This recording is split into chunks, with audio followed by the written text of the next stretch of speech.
Saudara, di tengah tantangan ekonomi global, Presiden Jokowi memamerkan peringkat ekonomi Indonesia yang mampu bersaing di peringkat 10 besar dunia.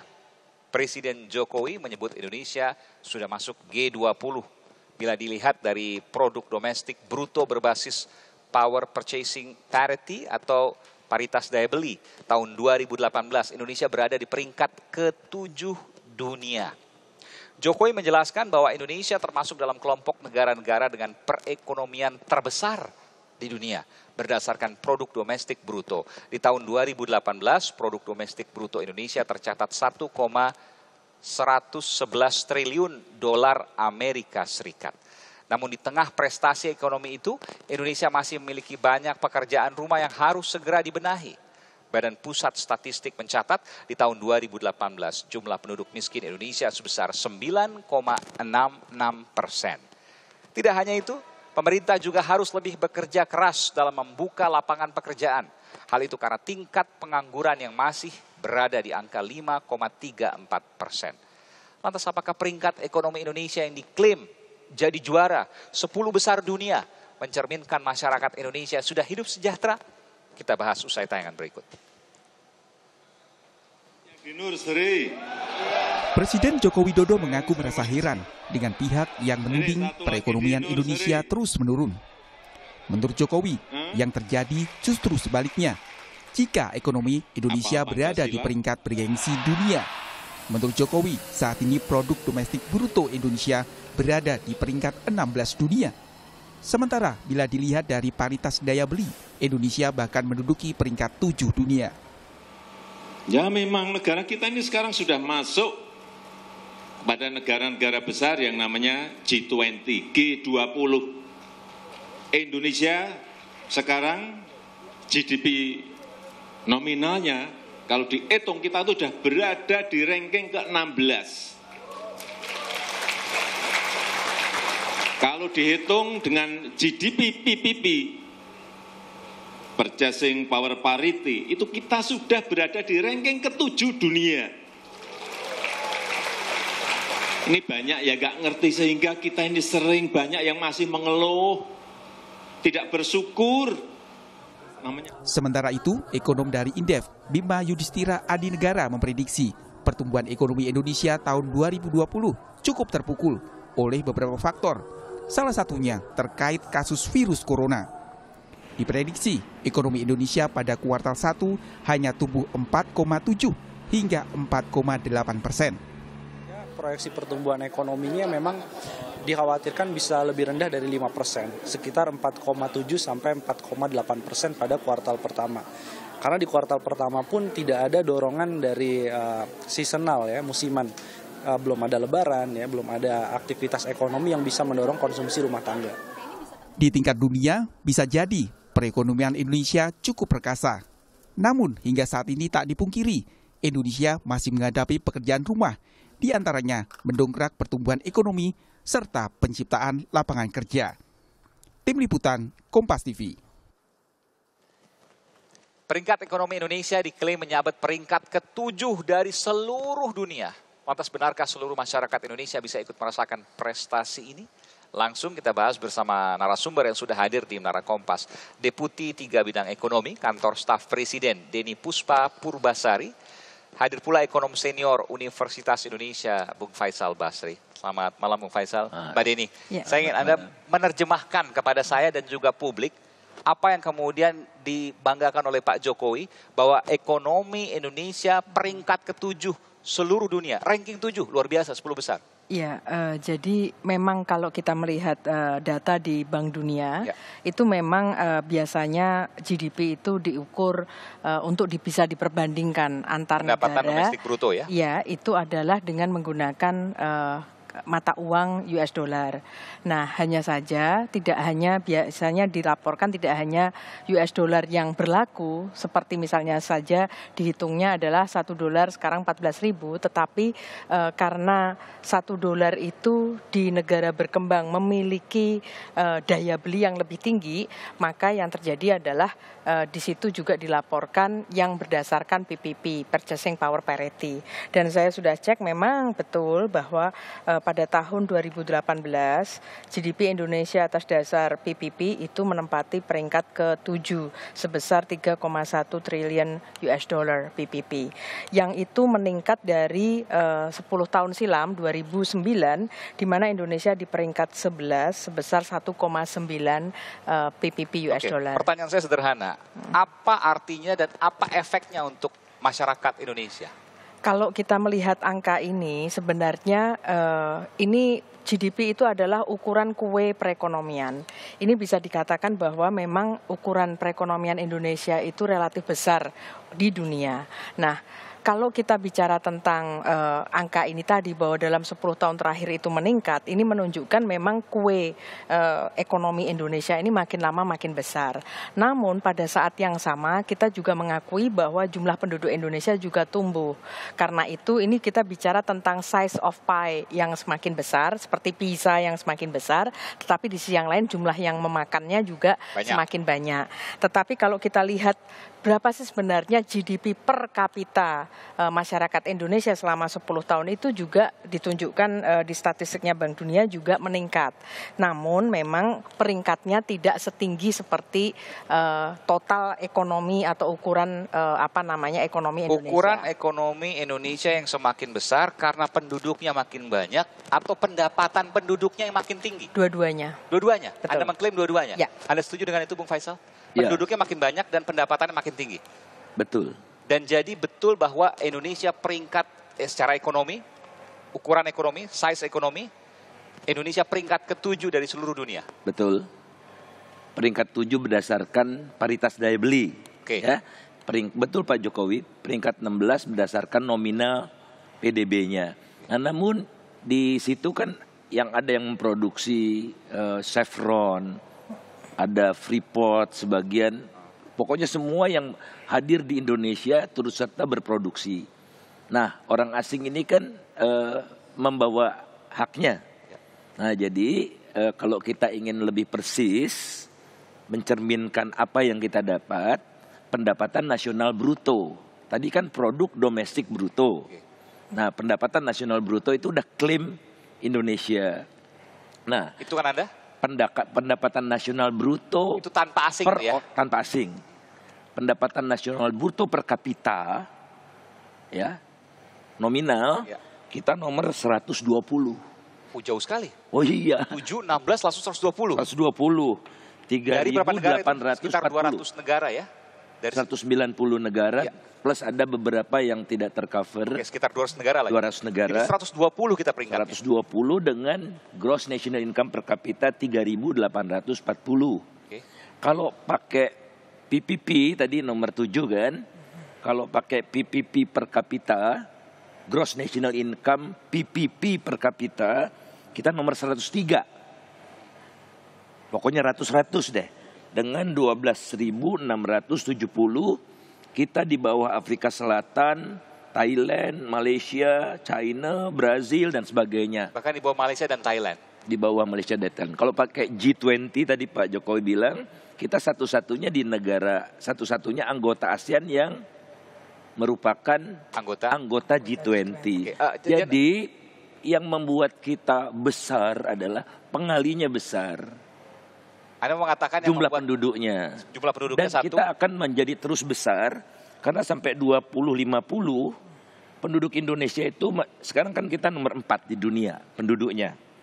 Tahun 2050 kita disusul oleh satu negara Pakistan. Tapi waktu itu diperkirakan penduduk kita masih 311 juta. Oleh karena itulah tahun 2050 nanti ekonomi Indonesia akan nomor 4 di dunia. Secara PPP yang disebutkan Pak Jokowi nomor 7 GDP tadi. Nomor 7 2030 akan menyalip Rusia. Pertanyaan saya gampang. Kalau tadi Anda katakan jika diambil pendapatan domestik bruto gross ya, termasuk ada pendapatan asing di sana, maka Indonesia nomor 7. Tapi jika ditarik hanya nasional saja, maka Indonesia nomor 120. Per kapita. Kalau tadi GDP size ekonominya, tapi dibagi penduduk langsung jebrot ke 120. Jadi kesejahteraan rata rakyat Indonesia ada di peringkat 120 kira-kira begitu. Jadi Anda mengatakan bahwa ekonomi besar belum tentu mensejahterakan rakyatnya. Ada yang lebih besar dari Indonesia, India. Tapi kesejahteraannya lebih tinggi kita dari India. Gitu. Karena dia pengalinya kan 1,3 miliar. Apa yang bisa dilakukan dari ekonomi yang besar untuk mensejahterakan masyarakat? Pertama, jangan kita menjadi pasar.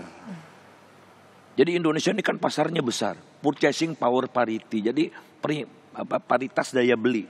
Jadi nomor 7 di dunia, kemampuan kita menyerap atau membeli barang-barang dari luar negeri itu jadi besar kan.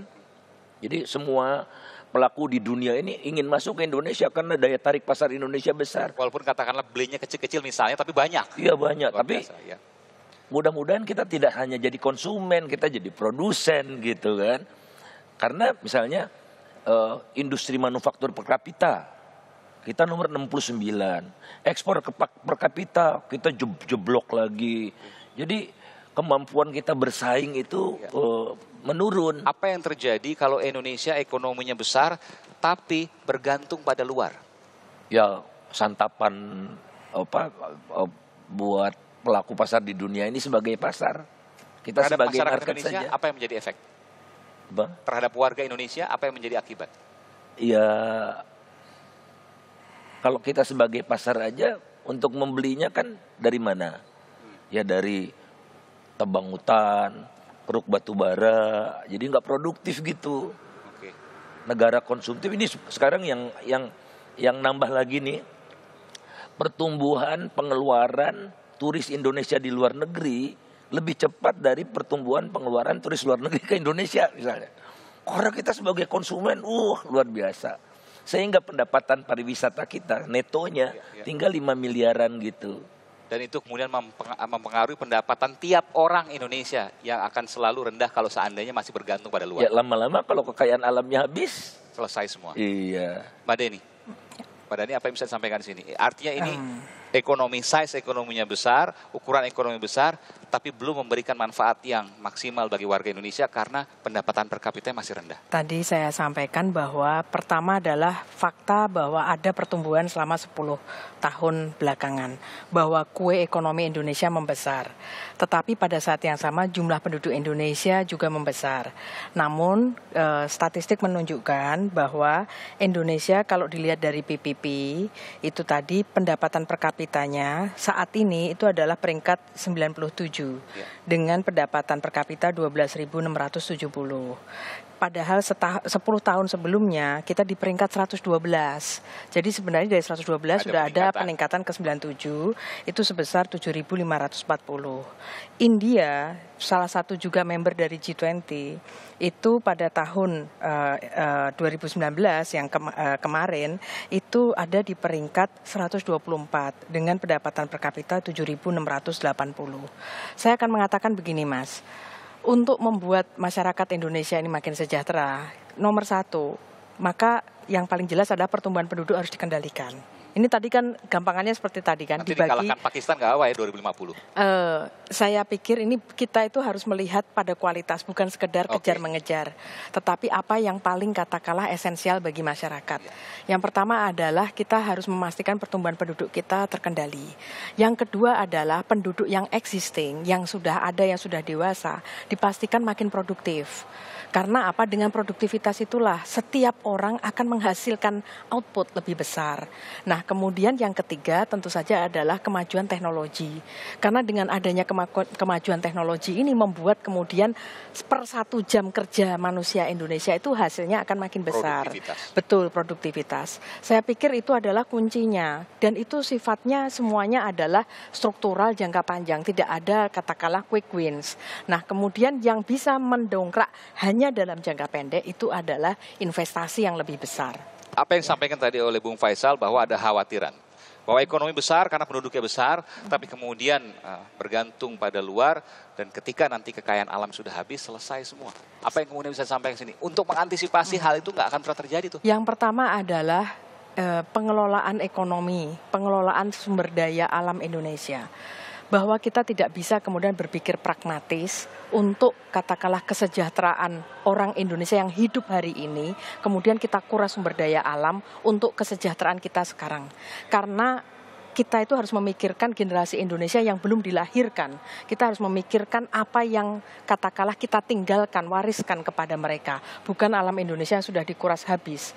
Ini anak-anak Indonesia generasi yang mendatang ini tidak bisa voting ini. Karena suaranya dalam demokrasi, suara mereka tidak ada. Sekarang belum lahir. Kita harus pikirkan mereka.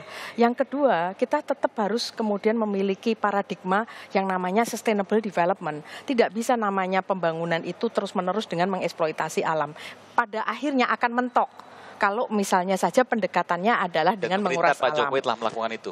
Kita berusaha memperbaiki secara terus-menerus karena salah governance. satu buktinya misalnya. Misalnya saja terkait dengan urusan misalnya saja tentang perkebunan yang itu tidak menggunakan perizinan yang baik, yang itu izinnya misalnya dalam peta ini tetapi ternyata melebar kepada yang bukan haknya dan kemudian dilakukan penindakan. Begitu juga apa yang dilakukan terhadap misalnya saja pertambangan, terhadap kebakaran hutan, terhadap eksploitasi misalnya saja ikan kita, itu adalah bagian dari sustainable development. Cukup sampai sini Bung Faisal? Iya, misalnya ya, batu bara kita ngekspor 20 miliar US dollar. Sawit berapa belas miliar US dollar gitu. Itu kan eksploitasi sumber daya alam. Nah, di Omnibus Law ini akan tidak ada batas gitu-gitu kan. Jadi ternyata kekayaan alam yang dieksploitasi ini dinikmati oleh segelintir manusia di Indonesia. Nah, akibatnya tidak netes ke rakyat. Yang kena campak aja, yang belum imunisasi campak saja baru 73% dari anak-anak yang di cover ya. Terendah di ASEAN sama Laos aja kita kalah gitu. Kemudian DPT imunisasinya baru 85%. Hanya Apakah lebih baik dari Laos. Dengan apa yang kemudian disampaikan tadi terkait dengan kemandirian ekonomi. Ya ini, jadi kekayaan yang dieksploitasi itu dinikmati oleh segelintir orang. Tapi untuk kesehatan sendiri? Yang tidak mengalir ke masyarakat ini kelihatan kita masih babak belur nih. Indikatornya adalah imunisasi tadi? Antara lain, kemudian akses kepada sanitasi yang baik, itu kita 67,9%, terburuk juga di ASEAN. Jadi, sementara kroni kapitalisme indeks kita tinggi, yang menunjukkan 2/3 dari kekayaan orang terkaya itu berasal dari praktek-praktek kroni gitu. Aksesnya sedikit dan itu diperparah dengan rencana Omnibus Law ini. Baik. Mbak Dhani, terakhir apa yang kemudian bisa disampaikan oleh Bung Faisal tadi? Saya pikir Omnibus Law ini adalah upaya pemerintah untuk memastikan bahwa ease of doing business kita, kemudahan berusaha, penciptaan lapangan pekerjaan itu bisa kemudian terjadi. Karena kita kan punya tanggung jawab untuk menyediakan lapangan pekerjaan. Termasuk tadi disebutkan bahwa tidak ada batasan lagi untuk mengekspor berapapun bisa dikeluarkan ke sana. Begini. Batu bara dan lain sebagainya. Begini. Saya pikir sekali lagi ini adalah tentang kepastian berusaha. Kita melihat bahwa terlepas dari luasan itu pelanggaran ada, kesulitan dalam perizinan ada. Nah, kita ingin kemudian memperbaiki ini di dalam Omnibus Law. Dan ini pun belum final, masih bisa didiskusikan di DPR. Tetapi bahwa kita juga memikirkan generasi kita yang selalu lulus angkatan kerja tiap tahun 2,8 juta. Ini bukan, kita perlu untuk memastikan mereka punya tempat untuk bekerja. Artinya pemerintahan Jokowi menjamin bahwa generasi berikutnya tidak akan dirugikan dari apapun termasuk Omnibus Law ini. Omnibus Law tujuannya adalah untuk menciptakan lapangan pekerjaan. Dan kita tidak lagi bisa bersandar pada quick wins paket kebijakan ekonomi yang 1-16 karena itu hanya akan membawa kita kepada ranking 70. Kalau kita ingin memperbaiki lebih lanjut lagi, yang dibutuhkan adalah reform yang lebih besar. Karena itu Omnibus Law adalah langkah menuju ke sana. Nanti kita akan tunggu hasil seperti apa karena masih draft. Saya juga butuh masukan dari Bung Faisal Basri terkait dengan pasal demi pasal yang kemudian sudah disampaikan ke DPR ya, sedang dibahas di DPR. DPR nanti akan dilihat apakah pasal salah satunya tadi ada banyak pasal yang kemudian kontroversi. Apakah pasal yang disebutkan tadi Bung Faisal itu akan kemudian diambil, diadopsi, ataukah kemudian direvisi, atau bahkan dibatalkan. Kita lihat nanti, kita akan undang lagi Bung Faisal terkait dengan hal ini. Terima kasih Bung Faisal Basri, ekonom dari Universitas Indonesia, dan juga Mbak Dani dari kantor staf Presiden. Terima kasih. Saudara.